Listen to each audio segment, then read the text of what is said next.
Colin Thubron is one of the most important modern travel writers in the world and has been putting his adventures on paper regularly since his debut in 1967. His past works are constantly on the shelves of Waterstones or foils, and one I've had sitting on my bookshelf for far too many years is 1983's Among the Russians, the first book in what is known as his Russia trilogy, the others being 1994's The Lost Heart of Asia and 1999's In Siberia. From the publication date, it should be obvious that the Russian in the title is little misleading. This is the height of the Cold War. The doomsday clock was almost at midnight, and Western pop culture was obsessed with nuclear apocalypse. The USSR was still alive and well, sort of, according to the Politburo anyway. Yes, I know, Russia was by far the biggest of the republics of the Union with the largest population, but he also visited Belarus, Latvia, Estonia, Georgia, Armenia and Ukraine. So it wasn't just the dominant group who featured in this tale. However, even in those ethnic republics, Russians were still front and centre, and much of his encounters with locals heavily featured their relationships with their internally alien locals. The tale starts at the Polish border in his Morris, an iconic defunct British car mark.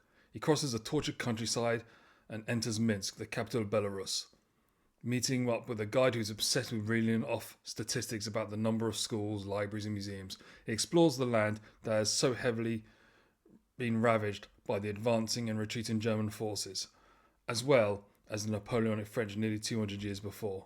The adventure moves on to Moscow, the intimidating capital of the Republic and the Union. There was the tour through the usual sights that everyone knows around Red Square, but he also managed to connect with dissidents who lived in a permanent sense of fear and resentment, learning about the nascent underground resistance that existed despite the best efforts of the ever-present KGB. He goes into the nearby heartland, visiting the city of Vladimir, which served as the Russian capital from 1157 to 1389, and Suzdal. Northward takes him to Leningrad, the former Tsarist capital created out of nothing by Peter the Great to turn the nation's gaze and mind towards the enlightened West. The imperial splendour still existed and dazzled visitors, even though it was the epicentre of both revolutions that ousted the Tsars and then democracy. And then the tone changed. Crossing the Baltic republics of Estonia and Latvia, Tallinn, the Estonian capital, had been beautifully preserved in its medieval delight, but so much of it was a mix of Russian and German. Riga seemed like a wealthy metropolis in comparison, where German influences were also front and centre in the cityscape. Here was where he first encountered the fractious relationship between the ethnic locals and the Russians who had arrived on the encouragement of Stalin and his desire to Russify the whole nation. A long drive in the Morris took him south, through the land that once held Boris Pasternak in a labour camp, then on to the crowd at the home of Leo Tolstoy, and further on to the quieter home of Turgenev, and on to Oryol, the writer's capital. Russia has long been a nation in love with the novel, and even in the restricted world of Soviet censorship, there was still a love of the printed page, both approved and illicit.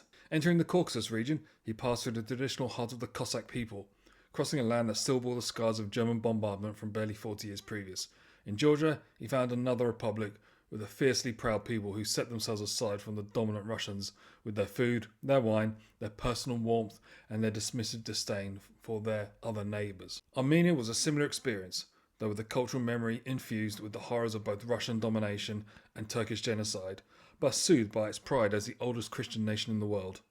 A trip around the Black Sea found him in Ukraine, passing through the Crimea and enjoying the European elegance of Odessa, and eventually landing in Kiev, the historical heart of the Russian people and their psyche.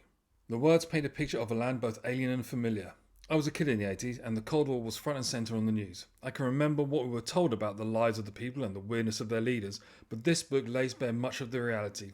There were those who were cool and just wanted to get on with their lives, those who were on edge from prying eyes, and those who absolutely believed in the system. It was a land that had been remodelled into the vision of a socialist utopia that the people were gradually giving up on. Many people expressed how it was already done, but there are a few who still held on to hope. The minority people weren't just minorities in the country, they were also minorities within their borders. The unity the government had hoped for clearly hadn't materialised, and in fewer than 10 years would explode into the breakup of the communist empire. Knowing what happened, it's not hard to see the seeds of the union's disintegration. The locals often viewed their interloping neighbours with dismissal at best, and some resentment, but not outright hostility. Thubron's prose is incredibly eloquent and fluid, ensuring there's a distinct lack of repetition, but also requires a handy dictionary at times. He writes in a way that makes someone like me angrily jealous. And for anyone with aspirations to put their adventures down on paper, this work should be high up on the reading list. That it's still in print over 40 years later should tell you how important and valuable this book is in the world of travel literature. It's engaging, poetically elegant, insightful, honest, interesting, and eye-opening. It's a story that has remained prescient despite times being radically different, and provides a window into the attitudes, prejudices, and concerns that are still pertinent today. This is an essential read, even if you don't plan to visit these places.